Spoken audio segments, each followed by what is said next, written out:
ओम शांति। हमारा बाबा का पुराना चैनल जिस पर सेवा चलती थी वह डिलीट हो चुका है, इसलिए अब इस नए चैनल से सेवा प्रारंभ की है। इस चैनल को सब्सक्राइब करें। ओम शांति। ओम शांति। Good morning. 17 जनवरी 2022। मीठे मीठे बाबा की मीठी मीठी मुरली हम मीठे मीठे बच्चों के लिए। आज बाबा कहते, मीठे बच्चे जी बाबा, प्यार से मुरली सुनो और सुनाओ, ज्ञान रत्नों से अपनी झोली भरपूर करो, तब भविष्य में राज्य अधिकारी बनेंगे। मीठे बच्चे, प्यार से मुरली सुनो और सुनाओ, ज्ञान रत्नों से अपनी झोली भरपूर करो, तब भविष्य में राज्य अधिकारी बनेंगे। आज बाबा ने प्रश्न पूछा, शिव बाबा को भोलानाथ क्यों कहा गया है? शिव बाबा को भोलानाथ क्यों कहा गया है? उत्तर में बाबा ने कहा, क्योंकि शिव बाबा सब बच्चों की बिगड़ी को 1 सेकंड में बना देते हैं। कहते भी हैं, राजा जनक को सेकंड में जीवन मुक्ति मिली, तो एक जनक की बात नहीं, तुम सबको बाप 1 सेकंड में जीवन मुक्ति देते हैं, भारत की बिगड़ी को बना देते हैं, दुखी बच्चों को सदा के लिए सुखी बना देते हैं। इसलिए उन्हें सब भोलानाथ कहकर याद करते हैं। शंकर को भोलानाथ नहीं कहेंगे। गीत चला, भोलेनाथ से निराला कोई और नहीं, मेरी बिगड़ी बनाने वाला कोई और नहीं। ओम शांति। भोलानाथ बाप का बच्चों प्रति पहले पहले डायरेक्शन है कि भोलानाथ की याद में रहो। मनुष्य को भोला नहीं कहा जाता, भोलानाथ शिव बाबा को ही कहेंगे। शंकर को भी भोलानाथ नहीं कह सकते। जो बिगड़ी को बनाने अर्थात दुखी को सुखी बनाने वाला है, उसको ही भोलानाथ कहा जाता है। बिगड़ी भी भारतवासियों की है, तो भारत की बिगड़ी को बनाने वाला भी जरूर भारत में ही आएगा ना। बिगड़ी को बनाने की युक्ति सेकंड में बतलाते हैं। जनक को भी युक्ति दी थी, बिगड़ी भी कोई एक की नहीं बनती। अगर जनक की बिगड़ी बनाई और उसने जीवन मुक्ति पाई तो जरूर राजधानी होगी। उनके साथ बहुतों को जीवन मुक्ति मिली होगी। भारतवासी यह भी समझते हैं कि भारत जीवन मुक्त था। जीवन मुक्त कहा जाता है स्वर्ग को, जीवन बंधन कहा जाता है नरक को। यह है राजयोग। राजयोग से ही राजाई की स्थापना होती है। एक जनक की बात नहीं, भगवान ने राजयोग सिखाया तो राजाई भी दी है। बरोबर देखते हैं सतयुग के लक्ष्मी नारायण ने राजाई कैसे पाई। अभी तो है कलयुग, प्रजा का प्रजा पर राज्य स्थापन हो चुका है। बाबा ने कहा, प्रजा का प्रजा पर राज्य स्थापन हो चुका है। यह है पंचायती राज्य। इसके बाद है सतयुग। तुम जानते हो, लक्ष्मी नारायण ने आगे जन्म में ऐसा कर्तव्य किया है, तब सूर्यवंशी राजाई पाई है। फिर है चंद्रवंशी, वह तो राज्य की ट्रांसफर होती है। तुम जानते हो, गीता है सर्वोत्तम धर्म शास्त्र, जिससे 3 धर्म स्थापन होते हैं, और हर एक धर्म का शास्त्र एक ही होता है। संगम पर भी एक ही शास्त्र है। बाबा ने कहा संगम पर भी एक ही शास्त्र है। महिमा भी गीता की है, जिससे सबकी सदगति होती है। तो सदगति करने वाला एक ही है। गीता में बरोबर रुद्र ज्ञान यज्ञ का भी वर्णन है, जिससे इस पुराने नरक का विनाश होता है और स्वर्ग की स्थापना भी होती है। इसमें मूंझने की तो बात ही नहीं। बाबा ने समझाया है, पहले पहले बाप का परिचय देना है कि विश्व में स्वर्ग की स्थापना करने वाला विश्व का मालिक ठहरा, वह है सबका बाप। फिर यह लक्ष्मी नारायण है विश्व के मालिक। उन्हों को जरूर शिव बाबा ने राज्य दिया होगा। अभी तो कलयुग है, भारत कोड़ी जैसा है, कर्ज बढ़ता जा रहा है, इसलिए सोना लेने का प्रबंध करते रहते हैं। भारत फिर हीरे जैसा कैसे बनेगा? लक्ष्मी नारायण को स्वर्ग की राजाई मिली है ना, यह भी तुम बच्चे जानते हो। गालियां तो खाना ही है। बाबा ने कहा यह भी तुम बच्चे जानते हो, गालियां तो खानी ही हैं। भारत में देवताएं भी गाली खाते आए हैं और देश वाले तो बहुत महिमा करते हैं। वह जानते हैं कि यह प्राचीन भारत के मालिक थे। अभी तुम बच्चे प्रैक्टिकल देख रहे हो। तुम बच्चों में जो विशाल बुद्धि है, उन्हों को ही खुशी होगी। विशाल बुद्धि वह है जो धारण कर और फिर दूसरों को कराते हैं। ऐसे मत समझो वहां सत्संग आदि में तो 5-10 हजार लोग रोज जाते हैं, यहां तो इतने आते नहीं हैं। भक्ति तो वृद्धि को जरूर पाती रहेगी, उनसे यह कलम लगता रहेगा। जिन्होंने कल्प पहले समझा है वही इन बातों को समझ सकते हैं। लोग तो कथा सुनाते हैं और सुनने वाले सुनकर घर चले गए। बस यहां तो कितनी मेहनत करनी पड़ती है, पवित्रता पर कितने हंगामे होते हैं। गवर्नमेंट भी कुछ नहीं कर सकती। यह पांडव गवर्नमेंट, बाबा कहते यह पांडव गवर्नमेंट तो गुप्त है। अंडरग्राउंड सेना एक नाम है। तुम शक्ति सेना गुप्त हो, तुमको कोई समझ ना सके। तुम हो नॉन वायलेंस शक्ति सेना, इसका अर्थ कोई समझ ना सके। गीता के अक्षर का भी अर्थ समझ ना सके। बाप खुद बोलते हैं यह नॉलेज पराया लोप हो जाती है। लक्ष्मी नारायण में भी यह ज्ञान नहीं रहता। मैं जो यह ज्ञान सुनाकर राजधानी स्थापन करता हूं, वह कोई की बुद्धि में नहीं है। यह बाबा भी गीता आदि पढ़ते थे, परंतु यह बातें थोड़ी ही बुद्धि में थी। अभी देखो सेंटर्स भी कितने खुलते जाते हैं, पवित्रता पर विघन भी पढ़ रहे हैं। प्रैक्टिकल में आगे भी पढ़ते थे।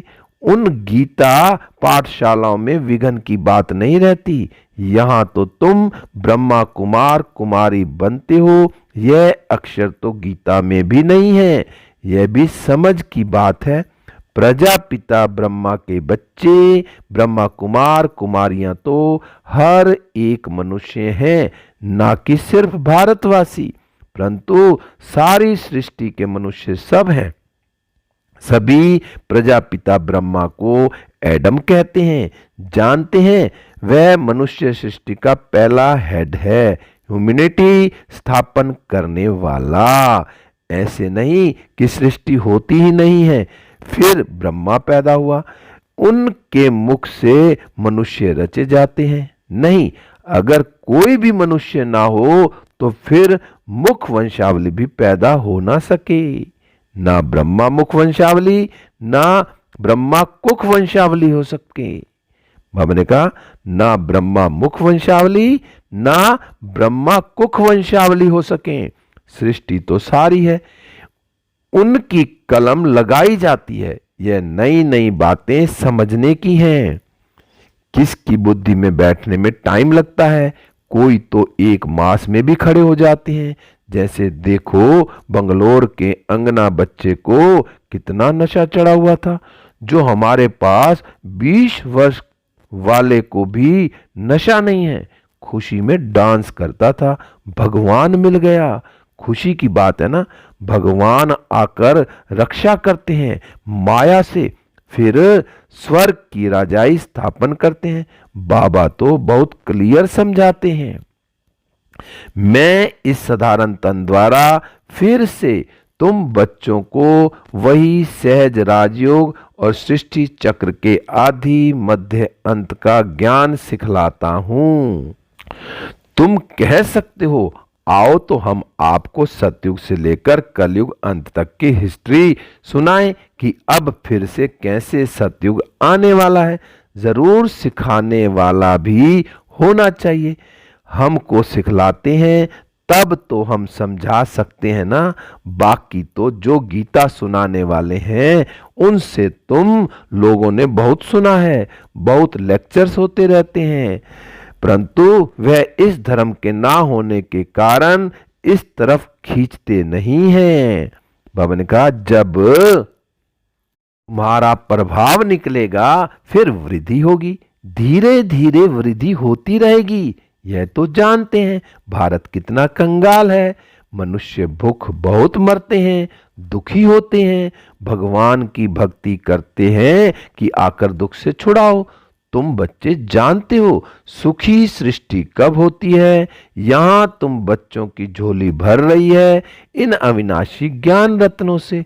आगे तो सब सुनते सुनाते थे, परंतु उसमें झोली भरने का प्रश्न नहीं। झोली अभी सिर्फ तुम्हारी भर रही है, और जो टेप सुनेंगे वह मुरली पढ़ेंगे वह सुन रहे होंगे, वह भी झोली भर रहे हैं। तुम हो शिव शक्ति सेना, भारत की झोली भरने वाले। भारत बहुत साहूकार हो जाएगा, परंतु जो झोली भरते हैं, बाबा ने कहा भारत बहुत साहूकार हो जाएगा, परंतु जो झोली भरते हैं राज्य तो सिर्फ वही करेंगे ना। भारत सोने की चिड़िया थी, फिर बन जाएगी। बाबा ने कहा सभी सुखी होंगे, परंतु भारत में कितने करोड़ हैं, इतने सब तो वहां नहीं होंगे। तो झोली भरते हैं, राज्य भाग्य तो वही लेंगे। इसमें मूंझने की, बाबा ने कहा जो झोली भरते हैं राज्य भाग्य तो वही लेंगे, इसमें मूंझने की बात ही नहीं कि कैसे होंगे। अरे इन लक्ष्मी नारायण को देखो ना, यह सतयुग के मालिक है ना, स्वर्ग का रचयिता है शिव बाबा, और यह लक्ष्मी नारायण सतयुग के मालिक हैं। जरूर आगे जन्म में पुरुषार्थ किया है, आगे वाला जन्म होगा संगम पर। संगम कल्याणकारी है ना, क्योंकि संगम युग पर ही दुनिया बदलती है। तो जरूर कलयुग और सतयुग के बीच में ज्ञान दिया होगा, सो अब फिर से दे रहे हैं। फिर कोई कहे कि निराकार परमात्मा कैसे आकर राजयोग सिखाएंगे, तो तुम त्रिमूर्ति दिखाओ। ब्रह्मा द्वारा स्थापना, तो जो स्थापना करेंगे वही पालना भी करेंगे। जैसे क्राइस्ट ने स्थापना की, फिर पालना के लिए पोप भी जरूर उनको बनना पड़े। वापस तो कोई जा ना सके, पालना जरूर करनी है, पुनर्जन्म लेना ही है, नहीं तो सृष्टि बढ़े कैसे। जबकि सतयुग त्रेता में पहले देवताओं का राज्य था, तो सबसे जास्ती आदमशुमारी जरूर उन्हों की होनी चाहिए। फिर क्रिश्चियंस की जास्ती क्यों है? फिर लाखों वर्ष की भी कोई बात नहीं है। यह सब बातें समझेंगे वही जो अपने घराने के होंगे, औरों को तीर लगेगा नहीं। यह ज्ञान का तीर है ना। बाबा कहते हैं भले किसको भी ले आओ तो ज्ञान बाण लगाएं, होगा ब्राह्मण कुल का तो तीर लगेगा। शास्त्रों में दिखाते हैं लड़ाई में यादव कौरव मर गए, पांडव 5 थे, फिर हिमालय पर जाकर गल मरे। अब ऐसे तो हो नहीं सकता, गाया भी जाता है, जीव घाती मां पापी। आत्मा का कभी घात नहीं होता है। आत्मा खुद जाकर शरीर का घात अथवा विनाश करती है। अब पांडव जिन्हों को श्रीमत देने वाला परमात्मा था, वह जाकर पहाड़ों पर गले, यह तो हो नहीं सकता। अच्छा, वह तो 5 पांडव थे, बाकी और पांडव कहां गए? सेना तो दिखाई नहीं है। तुम जानते हो विनाश कैसे होगा, तुम देखेंगे भी। तुम बच्चों को साक्षात्कार भी बहुत होंगे।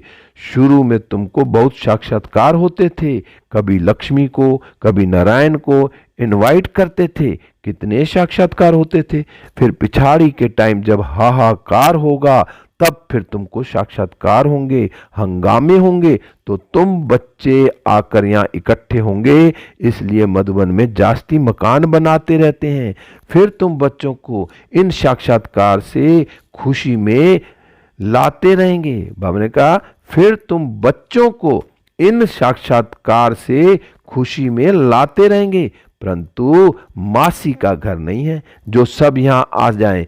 जो सपूत बच्चे बाबा के मददगार होंगे वही आएंगे। अगर पांडवों के गलने की बात है, बाबा ने कहा अगर पांडवों के गलने की बात होती तो फिर मकान ही क्यों बनाते। कोई भी बात में मूंझते हो तो अनन्य बच्चों से पूछ सकते हो, नहीं तो यह ब्रह्मा बाबा बैठा है, यह नहीं बता सकता तो बड़ा बाबा शिव बाबा बैठा है। यह तो समझाया है कि बाबा ने कहा यह तो समझाया है कि अभी बहुत कुछ समझने का बाकी है। सारे चक्र का राज बाबा समझाते रहते हैं, कितनी पॉइंट्स निकलती रहती हैं। अर्जुन टाइम पड़ा है तो जरूर और भी समझाना होगा, परंतु पहले मूल बात यह जरूर लिखाना है, एकदम ब्लड से लिखवाना है कि हमको निश्चय है कि बरोबर परमपिता परमात्मा पढ़ाते हैं। ऐसे नहीं सिर्फ लिखने से ही बदल जाते हैं। कहते हैं हमने तो ऐसे ही लिख दिया, जास्ती कोई से माथा नहीं मारना है। बोलो भगवान वाद। भगवान हम शिव बाबा को मानते हैं, वो ज्ञान का सागर सत्य चित्त है। उनको अपना शरीर तो है नहीं, तो जरूर साधारण तन का आधार लेंगे ना। तो पहले पहले बाप कहते हैं माँ में कम याद करो, देह के सब धर्म छोड़ मुझे याद करो तो विक्रम विनाश होंगे और मेरे पास चले आएंगे, और चक्र को याद करने से तुम चक्रवर्ती राजा बनेंगे। बाबा कितना मीठा है, और बनाते भी देखो कितना मीठा है। सतयुग की निशानियां हैं, वह फिर रिपीट जरूर होंगी। कलयुग भी है, अभी तुम राजयोग सीख रहे हो, विनाश सामने खड़ा है, और क्या सबूत देवें। अच्छा, मीठे मीठे सीखी लदे बच्चों प्रति माता पिता बाप दादा का याद प्यार और गुड मॉर्निंग। रूहानी बाप की रूहानी बच्चों को नमस्ते। हम रूहानी बच्चों की रूहानी बाप दादा को नमस्ते नमस्ते। गुड मॉर्निंग शिव बाबा, गुड मॉर्निंग मीठे बाबा, प्यारे बाबा, मेरे बाबा शिव बाबा।